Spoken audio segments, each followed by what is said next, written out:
you so much. I am so honored to get to be here. Thank you. Thank you, friends. I am so glad to be here, truly. It makes me think of that famous speech from Henry V. You know, the one where young King Henry, he bucks up the troops before he leads them into battle. Because, you know, that's what I do. I quote Shakespeare. No, I'm more likely to say buck up or stay in the truck when we talk about defending our rights, but it works. And we are a happy few, a band of brothers and sisters. We're fighting the good fight, a fight for the Constitution. This is a fight for the future of freedom.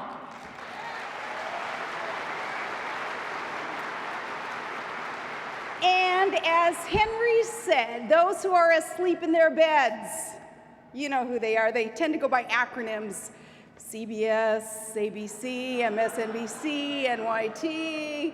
Well, one day they will think themselves accursed that they were not in this fight with us. Okay, maybe not MSNBC or New York Times, but you get my point. We are fighting a good fight, and I congratulate you all for it. You are the ones fighting the fight, and we are here to celebrate and preserve not just our Second Amendment freedoms. This is about what kind of people we are and what kind of country we want to be. The struggle to protect our Second Amendment rights is spotlighting once again just how broken Washington is and how many of our leaders who are there, they're there for themselves. They're in it for themselves, not for the American people. We have lawmakers making laws to prevent tragedies, laws that they admit freely and openly won't even work for their stated intended purposes. We have a mainstream media that tore apart another president for using fleeting images of 9/11 attacks in campaign ads. They're crying that he was exploiting tragedy for political gain. Well, that same media is now the reliable, poodle-skirted cheerleader for a president who writes the book on exploiting tragedy.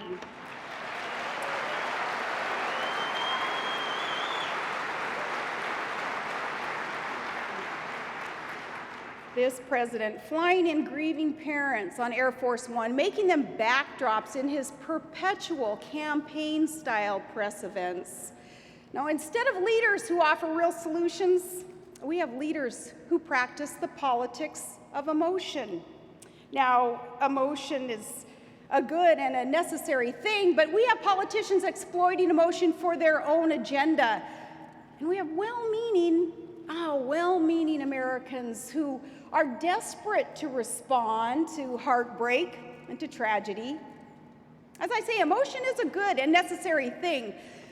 Who among us didn't feel despair, sadness, and that anger, absolute anger after Newtown, Columbine? We could use a bit more emotion, by the way, about what goes on every single day on the streets of cities like Chicago and New York.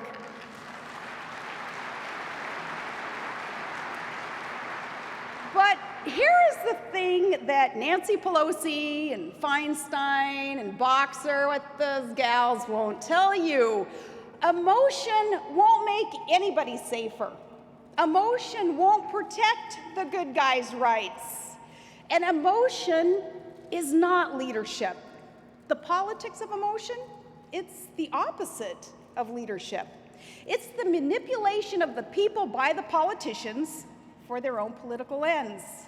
And it's not just self-serving, it's destructive, and it must stop.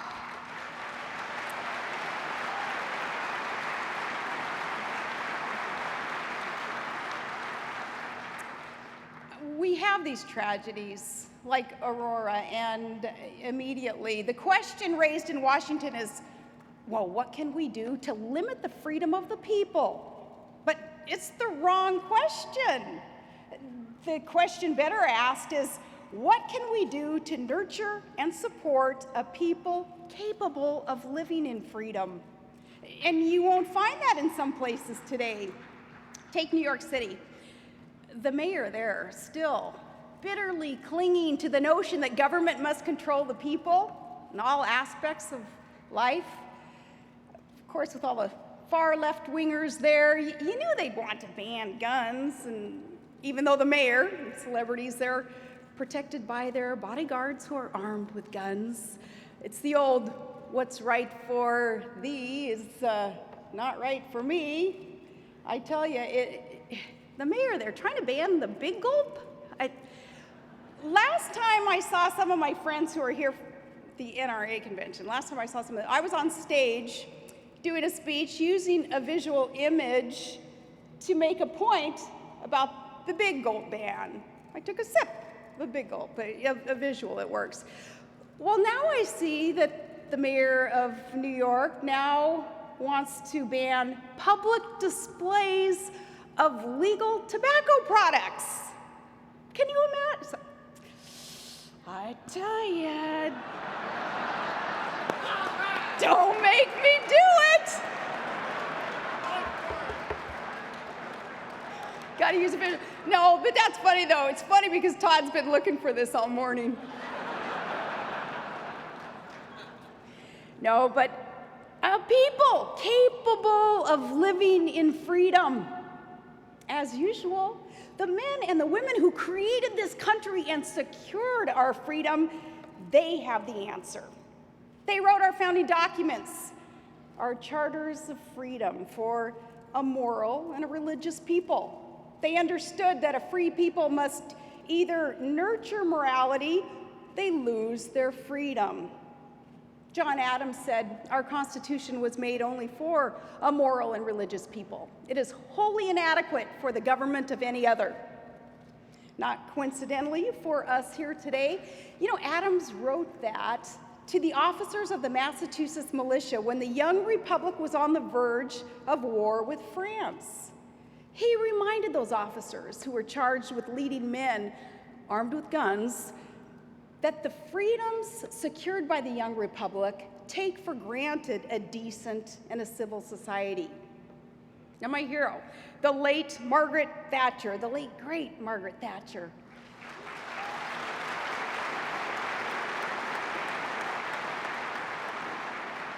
She understood that codependency of freedom and morality as well. She said, freedom will destroy itself if it is not exercised within some sort of moral framework, some body of shared beliefs, some spiritual heritage that is transmitted through the church, the family, the school. And see, that's what's happening in Washington today. Freedom is destroying itself. We have those who call themselves our leaders, they reach for the easy answers instead of asking the hard questions when they seek to violate our Second Amendment rights. Instead of asking those who are hiding behind the First Amendment to act more responsibly, well, when they do that, they're helping freedom destroy itself.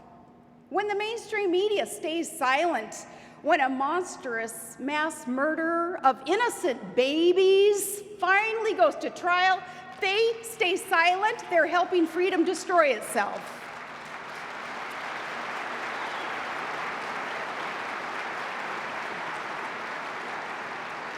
When Hollywood glorifies violence with its movies and underwrites gun grabs with its dollars, it's helping freedom destroy itself.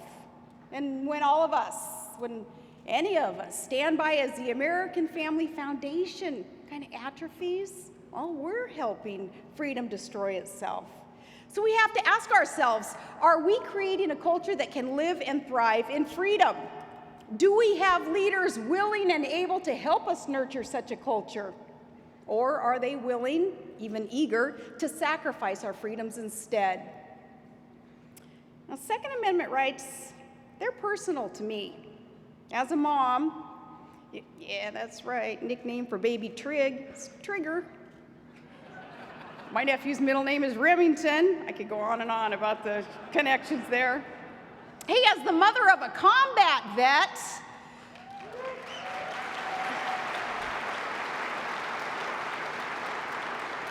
as an independent Alaskan, as a lifetime member of the NRA, and as an American,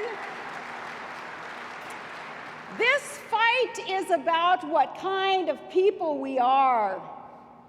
I want Trig to grow up in a country that is exceptional and is still strong and good and decent and free. So what keeps me optimistic, keeps us reloading in this fight. What keeps us going in this fight and about this country that I love, I know we love, it's the faces that I see here today and the millions who are with us in spirit. How I love you guys. You're in a fight in which the people with the policies they admit won't work are the good guys, and the folks protecting freedom are somehow the bad guys, and yet you don't give up. The Washington establishment sneers at you, and you don't give up. The lamestream media just plain doesn't get you, and you don't give up. You don't retreat. And this is a good fight, and I'm proud to be a part of it, and I'm so honored to be with all of you here today. I cannot think of 4.5 million brothers and sisters whom I would rather have on my side.